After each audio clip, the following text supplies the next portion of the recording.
Now let's find the potential due to a solid sphere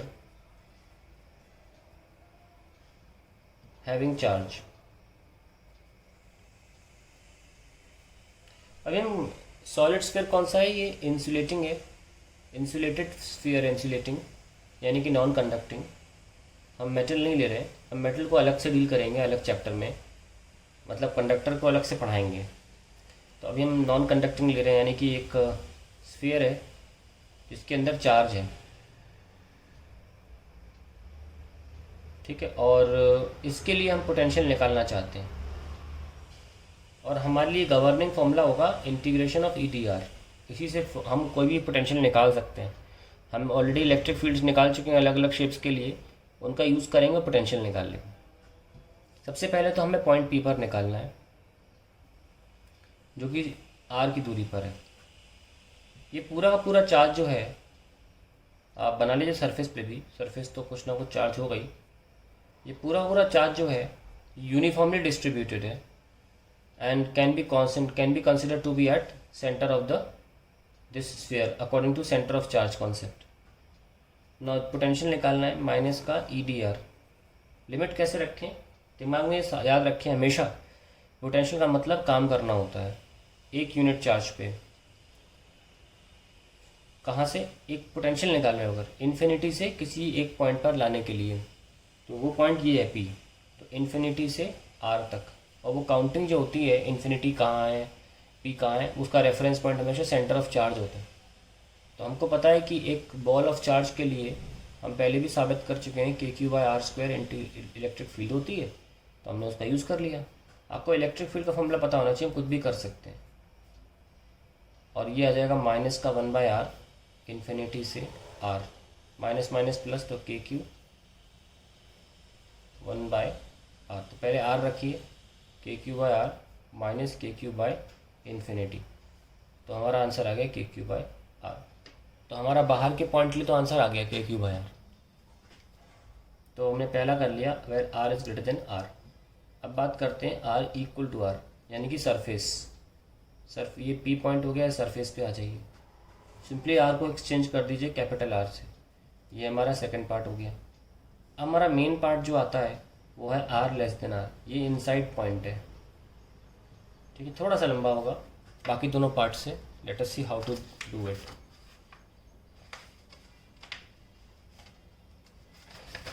तो जब आप किसी इनसाइड पॉइंट पर निकालते हैं तो पोटेंशियल डिफरेंस कॉन्सेप्ट आप फिर लगाएंगे।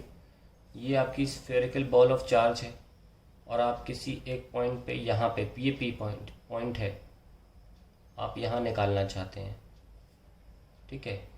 तो क्या करेंगे, ये डिस्टेंस तो कैपिटल R है, तो आप बोलेंगे पोटेंशियल डिफरेंस सरफेस से P पॉइंट पर लेकर आ रहे हो, है ना, that is work done and bringing a charge from unit charge. देखिए वर्क डन हमेशा फोर्स इनटू डिस्टेंस होता है, डिस्प्लेसमेंट होता है। यहाँ पे E फोर्स है, क्योंकि हम बार बार एक यूनिट चार्ज की बात कर रहे हैं। 1 यूनिट चार्ज में जो फोर्स लगता है उसको E तो बोला जाता है, यूनिटरी टर्म, आपको याद होगा बताया था मैंने, यूनिटरी टर्म। खैर कहाँ से कहाँ ला रहे हो, कैपिटल R से स्मॉल r तक। स्मॉल r आर्बिट्री पॉइंट है, और आपको ये पता होना चाहिए कि एक insulating spherical ball of charge के लिए अंदर फील्ड क्या थी। मैंने डेरिवेशन कराया हुआ है KQ/R cube into R dr। आपको याद होगा मैंने ग्राफ भी बनवाया था कि ये स्ट्रेट लाइन होती है, अंदर देखो पावर 1 है ना, और फिर बाहर जाके 1/R² होती है। खैर हमने रख दिया उसको माइनस का KQ/R³, क्योंकि ये Q जो है पूरा चार्ज है तो हम उसे बाहर ले सकते हैं, कांस्टेंट है। Now let solve it, capital R से स्मॉल r, ये आ जाएगा R²/2, कैपिटल R से स्मॉल r।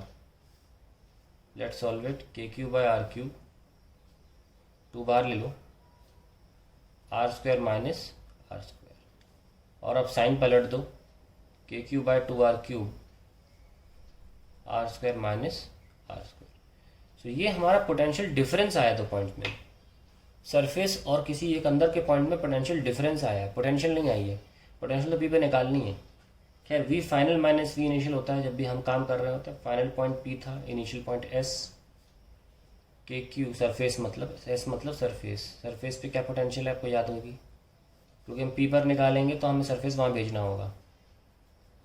के Q by 2r cube r square minus r square. यहाँ तक तो पहुँच गए। अब लेट्स सी इट। सरफेस क्या था, K Q by r plus bracket में अप्लाई कर दीजिए, K Q by 2r minus K Q r square by 2r cube. हमने ये ब्रैकेट अप्लाई कर दिया इसमें और इसमें। अब ये क्या बचा, के क्यू बाय आर प्लस के क्यू बाय 2r।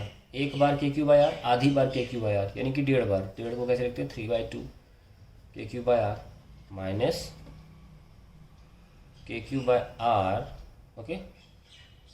और अंदर छोड़ दूंगा मैं आर स्क्वायर बाय, क्योंकि मुझे ये कॉमन चाहिए, 2 भी ले लो, R square by are square, ठीक है। तो मैं के क्यू बाय 2r कॉमन ले लूँगा, लिख सकते हैं आप। सॉरी देख छुप गया होगा। मैंने क्या किया, के क्यू बाय 2r कॉमन ले लिया, तो r square by are square बच रहा है। इससे क्या होगा, ये टर्म और ये टर्म आप कॉमन ले लूँगा नेक्स्ट स्टेप में, है ना। Let's take it. K Q by 2r common लिया, 3 बच रहा है minus r square by are square. So that is a potential at any point P inside the sphere. तो सेंटर पे क्या होगी,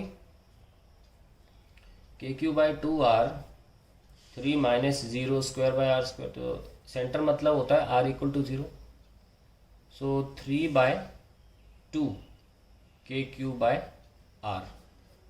फिर से लिख दीजिए, सेंटर पे 3/2 K Q by are, okay. अब हम ज़रा कुछ वर्ड्स, कुछ वैल्यूज़ लिख लेते हैं।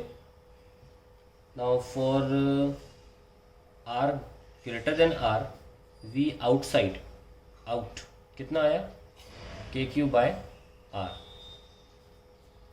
For surface r equals to r, V surface कितना आया, K Q by capital r. और for a point inside r less than r, V inside point जिसको हमने पी माना था, that came out to be K Q by are square. कितना आता वो, के क्यू बाय ये रहा paper, sorry, K Q by 2r 3 minus r square by are square. That was the potential on the inside of the any point inside. And for centre कितना आया, r equals to r, vc equals to 3/2 K Q by r. So these are the answers for all the different points we have. अब इसको हम graph बना सकते हैं इसका। Let's draw a graph of it.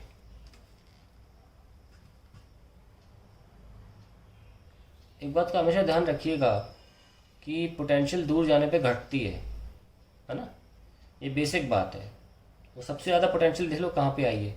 अगर आप सरफेस पे देखो तो आइए 1 टाइम्स के क्यू बाय आर। सेंटर पे कितनी है, 1.5 टाइम्स। यानी कि सबसे ज़्यादा पोटेंशियल जो होती है, मैं सरफेस से ही काउंट करूँगा हर जगह। सरफेस पे वीएस अगर मान लें तो सेंटर पे 1.5 गुना है वीएस की, ठीक है। फिर ये कम होगी, हम पहुँचेंगे सरफेस पे, r इक्वल्स टू आर, ऐसा वेरिएशन बनेगा। तो देख लीजिए ऐसा हल्का सा, और यहाँ पे आ जाएगा VS. It will follow 1/r only after that for r greater than r. तो ये बहुत इंपॉर्टेंट ग्राफ है, देख लीजिए फिर से। मैं फिर हल्का सा आपको रफ बनाता हूँ कि कैसे बनाया, ऐसे, ठीक है। और obviously it will never be zero, because 1/r चीज़ें ज़ीरो अप्रोच नहीं करती, पर हाँ इन्फिनिटी पे जाके मान लेते हैं। तो ये बहुत ही इंपॉर्टेंट कर्व है for potential at any point for insulating surface, insulating solid sphere.